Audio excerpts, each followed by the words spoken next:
बिस्मिल्लाहिर्रहमानिर्रहीम इय्याका नअबुदु व इय्याका नस्तईन। अल्लाह तेरी इबादत करते हैं और तुझी से मदद मांगते हैं। आज हम बात करेंगे, एक तो इमरान खान का जो ट्विटर पर पैगाम चल रहा है, हलीमा खान साहब के हवाले ने पैगाम दिया है, वो मिलकर आई हैं। दूसरा, स्मोक पर लॉकडाउन। तीसरा, बिलावल भुट्टो साहब ने आज किंग्स पार्टी पर एतराज़ात उठाए। और चौथा, पंछी उड़ रहे हैं और उड़ान जारी है। तरीक़ाकार है, ज़ाहिर इलेक्शन करीब हैं और मियाँ साहब के हवाले से बात होगी। सबसे पहले बात करते हैं इमरान खान साहब के हवाले से। चूँकि इमरान खान साहब को हर तरीके से किसी न किसी तरीके से कॉर्नर करने की कोशिश की जा रही है कि किसी न किसी तरीके से उनका मकबूलियत का ग्राफ कोई ऐसा इल्ज़ाम लगा कर तोड़ा जाए, किसी ऐसी शख्सियत को लाया जाए कि वो किसी न किसी तरीके से उन्हें नीचे की तरफ लेके जाए उनके ग्राफ को, लेकिन वो जा नहीं पा रहा।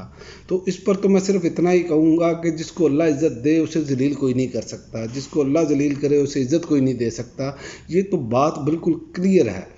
तो ये जो मर्ज़ी आप कर लें, जब तक अल्लाह ताला की ज़ात नहीं चाहेगी, आप उनका जो दिलों में मोहब्बत पैदा कर दी है अल्लाह ताला ने उनके लिए और उनकी लीडरशिप के हवाले से, तो वो आप नहीं तोड़ सकते।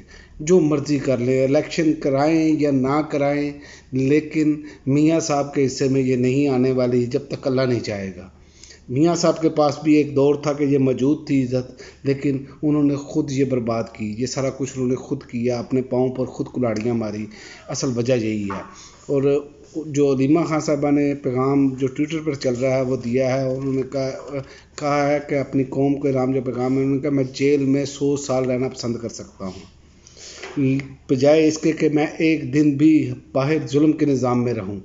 तो ये एक बहुत बड़ी बात है। अगर उन्होंने ये पैगाम दिया है तो देखें आप, उनकी हिम्मत, उनका हौसला अभी भी जवां है और वो अपने नज़रिए पर खड़े हैं, वो अपने असूल पर खड़े हैं, वो पीछे हटने के लिए तैयार नहीं हैं।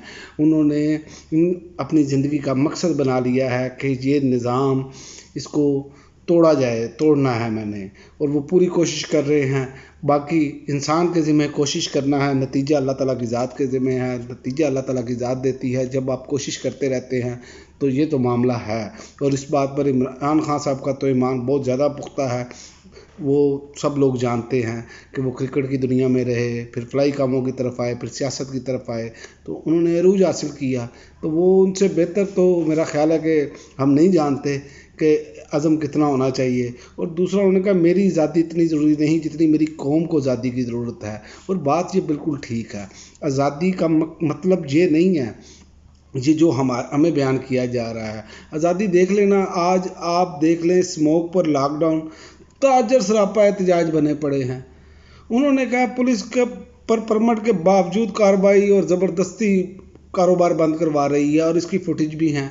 तो ये तो जुल्म और ज़्यादती है। ये पुलिस को एक बहाना मिल जाता है पैसे कमाने का और लोगों से वसूलियाँ हो रही होती हैं, जबकि ये बात तय है कि थी उनकी हुकूमत के साथ मुज़ाकरात में उन्होंने कहा कि 11 और 12 नवंबर को मार्केटें बंद करने पर इत्तफाक हुआ था, लेकिन पुलिस ने आज ही मार्केट्स पर धावा बोल दिया। ये नईम मीर साहब का कहना है। अब आप देख लें कि यहाँ पर क्या निज़ाम चल रहा है। फिर कहते हैं कि जनाब कि तनकीद हो रही है। तनकीद इसलिए की जाती है कि उसकी इस्लाह की जाए, लेकिन मादरत के साथ हमारी जो पुलिस का रवैया है उसे बेहतर करना होगा इन्हें, क्योंकि ये कोई तरीक़ाकार नहीं। आप ज़बरदस्ती, जब आपके मुज़ाकरात हो गए और ये ख़बरें भी छप चुकी कि 11-12 नवंबर को मार्केटें बंद करने पर इत्तफाक, इस पर ख़बरें भी छप चुकी, और दूसरी जानिब पुलिस क्रैकडाउन कर रही है। पुलिस को बहाना चाहिए तहरीक साहब का बंदा पकड़े या कोई ऐसा नोटिफिकेशन जारी हुआ हो, तो ये तो पुलिस वालों को ख़ुद भी सोचना चाहिए, क्या वो इस माशरे का हिस्सा नहीं है? क्या इस माशरे में सिर्फ यही काम रह गया है? और भाई, आप मिलावट करने वाले बंदे को आप नहीं पकड़ते। आप जो बंदा, आप किसी दुकान पर जाएं, हर एक की रेट लिस्ट अलग है। क्या उस पर किसी ने बात की? कहा क्या उस पर छापे मारे? यहाँ पर स्मगलिंग का माल बिकता है, यहाँ पर स्मगल शुदा सिगरेट वगैरह बिकते हैं। सब कुछ गैर कानूनी हो रहा होता है, इनकी नाक के नीचे हो रहा होता है। उस पर क्रैकडाउन इसलिए नहीं होता, पैसे दे और ले जाए माल। तो ये मामला था। दवाइयाँ तक यहाँ तक है कि जो वो भी ऐसे ही किया जाता है। تو یہ معاشرے میں بگاڑ پیدا کر رہی ہیں، یہ معاشرے میں بہتری پیدا نہیں کر رہی، اس پر سوچنا ہوگا۔ اور دوسرا، بلاول بھٹو صاحب نے آج کہا ہے کہ عام انتخابات میں کنگز پارٹی کا وہی حال ہوگا جو 2008 میں کیا تھا۔ اور بات یہ، ان کی اس بات سے میں اتفاق کرتا ہوں کہ جو آپ زبردستی جماعتیں بناتے ہیں اور زبردستی جیسے پریس کانفرنس کروا کر اور باقاعدہ یہ کہا جاتا ہے کہ آپ اس پارٹی میں شامل ہو جائیں طریقے استحکام، تو یہ جو معاملہ ہے نا، اس سے وہ ووٹ کیسے لیں گے؟ سوال تو یہ ہے کہ وہ ووٹ کیسے لیں گے؟ آپ کبھی بھی ووٹر کو تو نہیں خرید سکتے نا۔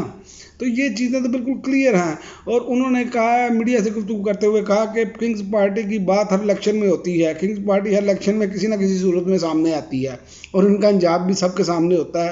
یہ بات ان کی 100% ٹھیک ہے۔ نون لیگ اور MKM کے اتحاد کا ہمیں نقصان نہیں، فائدہ ہوگا، یہ بھی بات ان کی ٹھیک ہے کہ نون لیگ اور MKM کے اتحاد سے پیپلز پارٹی کو فائدہ ہوگا اور تحریک انصاف کو اس سے زیادہ فائدہ ہوگا۔ اس کی وجہ یہ ہے کہ تحریک انصاف کو تو ویسے ہی مکمل طور پر فائدہ ہے ہی ہے۔ اس کی وجہ یہ ہے کہ یہ پہلے بھی اکٹھے رہے ہیں، یہ انہوں نے حکومت گرائی، سارا کچھ کیا، اس کے بعد 16 ماہ حکومت کی انہوں نے، 16-18 ماہ۔ تو یہ جو حکومت کی ہے، انہوں نے لوگوں کا کچومر اتنا نکال دیا ہے کہ وہ اب لوگ اس بات کو کبھی بھی قبول کرنے کے لیے تیار نہیں ہوں گے اور نہ ہی کریں گے۔ یہ آپ بات لکھ کر رکھ لیں، جو مرضی ہو جائے، اب یہ اپنی وہ ساکھ بحال نہیں کر سکتے جب تک عمران خان جیل کے اندر ہیں۔ ہاں، عمران خان جیل سے باہر آ جائیں، الیکشن لڑیں اور وہ غلطیاں کریں تو پھر شاید آپ کو اپنے لیے بہتری کر سکتے ہیں۔ لیکن آپ اگر کہیں کہ عمران خان کو دیوار کے ساتھ لگا کر، تحریک انصاف کو دیوار کے ساتھ لگا کر نہ وہ کمپین کرنے دیں گے، نہ کچھ کرنے دیں گے، تو آپ کی اطلاع کے لیے عرض ہے کہ عمران خان اپنی کمپین کر چکے ہیں۔ وہ جیل جانے سے پہلے ہی اپنی کمپین کر چکے تھے۔ انہوں نے 40-50 جلسے کیے، اس پہ انہوں نے سارا کام پورا کر دیا، انہوں نے پوری ہر جگہ پر جا کر انہوں نے اپنا جو ہے پیغام پہنچا دیا۔ تو اس لیے یہ خوف سے ٹانگیں کانپ رہی ہیں، بلکہ کانپے ٹانگ رہی ہیں۔ اسی لیے آج جو ہے وہ میاں اسلم اقبال جو ہیں وہ تو چونکہ پکڑے نہیں گئے، تو ان کے بھائی سے اب جو ہے نا وہ بیان دلوا دیا گیا ہے اور وہ کہا گیا کہ PTI سے لا تلقی ہے ان کی، الیکشن وہ لڑیں گے۔ اور انہوں نے کہا PTI کو خیر بات کہتے ہوئے انہوں نے کہا کہ بھائی میاں اسلم اقبال کی جگہ PP 171 سے آزاد حیثیت سے الیکشن میں حصہ لیں گے۔ اب چونکہ ان کو بھی معلوم ہے کہ کسی بھی جماعت میں جائیں گے تو ووٹ نہیں پڑیں گے، سب کو معلوم ہے، اور وہاں پر ووٹ کس کا ہے، ووٹ کس کو ملے گا۔ اگر میاں اسلم اقبال کھڑے ہوں گے تو میاں امجد اقبال کی کوئی جگہ نہیں ہے، یہ بات آپ ذہن میں رکھیں۔ اور وہاں پر اگر میاں اسلم نہ بھی کھڑے ہوئے تو تحریک انصاف نے کوئی بھی بندہ کھڑا کیا تو وہ جیتے گا، یہ بھی بات آپ لکھ لیں۔ یہ پریس کانفرنس، یہ بیانیے بنانے کی جو معاملات چل رہے ہیں، یہ بیانیہ نہیں بن پائے گا، یہ غلط طریقے سے ہم چل رہے ہیں۔ ہم کو چاہیے یہ کہ پاکستان کی بہتری کے لیے تمام سٹیک ہولڈر کو بٹھایا جائے، صاف شفاف انتخابات کروائے جائیں، ایک دوسرے پر کیچڑ اچھالنے کی بجائے جیسے پوری دنیا میں ہوتا ہے کہ آپ لائیں اپنا منشور، وہ اپنا منشور، ہر جماعت کا اپنا منشور ہوتا ہے، وہ سامنے رکھے، عوام جس کو قبول کرے وہ حکمرانی کرے۔ لیکن یہ جو طریقہ کار ہے نا کہ کیسے ہم مخالفین کو نیچے گرائیں، جب تک یہاں سے ہم پیچھے نہیں ہٹیں گے نا۔ اور ویسے بھی میں آپ کو بتاؤں، جو مسلم لیگ نون اور پیپلز پارٹی سندھ میں کسی کو نہیں اندرون سندھ میں سامنے آنے دیتی، اور مسلم لیگ نون پنجاب میں کرتی تھی یہ، اور اب بھی وہی کیا جا رہا ہے۔ اور اس پر خورشید شاہ صاحب نے کہا ہے کہ مسلم لیگ نون کے بندے بیٹھے ہیں اور یہ آپ الیکشن کروانے چلے ہیں، یہ لیونگ پلینگ فیلڈ ہے؟ یہ کوئی لیونگ پلینگ فیلڈ نہیں ہے، دنیا دیکھ رہی ہے، ساری رپورٹیں آ رہی ہیں، سب کچھ سامنے ہے۔ میڈیا نہیں بات کر رہا تو نہ کرے، لیکن باقی لوگ تو بات کر رہے ہیں، باقی تو سب کو معلوم ہے کہ کیا ہو رہا ہے، یہ کن کے بندے لگائے بیٹھے ہیں اور کون پروٹوکول، سرکاری ریاستی پروٹوکول میں کمپینیں کر رہے ہیں۔ وہ سعد رفیق صاحب جو ہیں وہ ترقیاتی کاموں کا جائزہ لے رہے ہیں، ان کے پاس کیا ہوتا ہے؟ لیکن دیکھیں آپ کے سامنے سارے معاملات آپ کے سامنے ہیں۔ تو یہ چیزیں جو ہیں وہ اب چلنے والی نہیں ہیں، قوم جان چکی ہے۔ اور ایک اور خبر یہ ہے کہ احتساب عدالت کا نواز شریف کی ضبط شدہ جائیداد اور اثاثے واپس کرنے کا حکم دیا ہے۔ قوم کو مبارک ہو، کیونکہ قوم نے چوری کی ہے، قوم اس ملک کو کھا گئی ہے، कौम ने सारा पैसा लूटा है। ये 24 करोड़ अवाम इसके ज़िम्मेदार हैं। इसके ज़िम्मेदार मियाँ साहब या कोई भी बड़ी शख्सियत नहीं है, क्योंकि फ़ैसले भी दिए जाते हैं, बाद में ये वापस भी लिए जाते हैं। पहला फ़ैसला गलत था या दूसरा फ़ैसला गलत है, ये तो फ़ैसला कौम ने अब करना है, क्योंकि इस निज़ाम पर कोई एतबार नहीं रहा।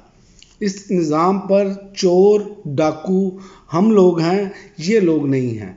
क्योंकि बात यह है कि इनको जैसे ही इनको सज़ाएँ सुनाई जाती हैं, बाद में नहला धुला कर सबको आप पाकबाज बनाकर खड़े कर देते हैं।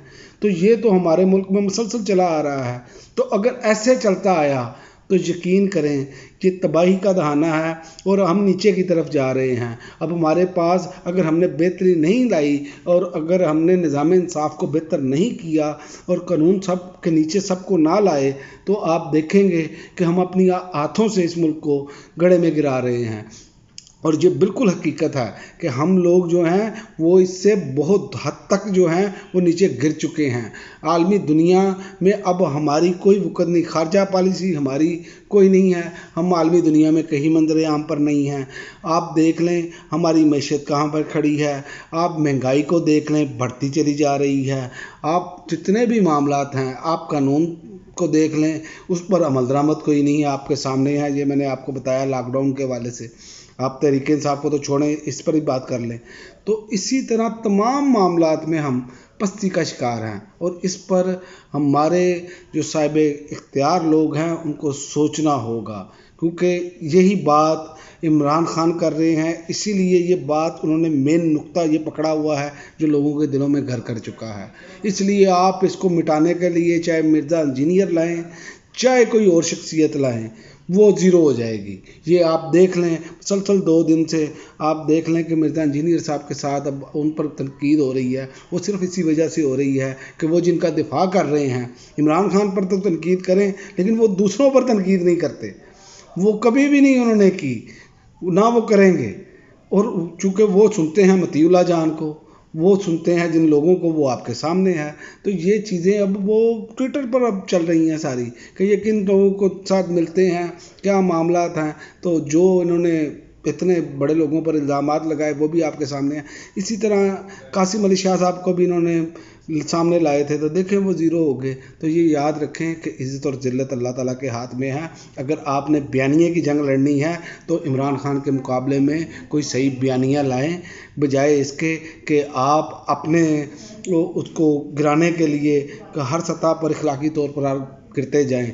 जैसे मुस्लिम लीग नून बना रही है, बुशरा बीबी को गिरफ़्तार किया जाए, फराह गोगी ने ये कर दिया, फलां कर दिया। तो ये चीज़ें आप जितनी मर्ज़ी करते रहें, चूँकि बोगस केसेस हैं, कौम जानती है। इसलिए आपने एक बयानिया बनाना है इलेक्शन से पहले, और आइंदा आने वाले दिनों में आपको मज़ीद इसमें बवेला नज़र आएगा। हो सकता है बुशरा बीबी को गिरफ़्तार भी किया जाए। अब तक के लिए नाज़रीन इतना ही, इजाज़त दीजिए। अल्लाह हाफ़िज़।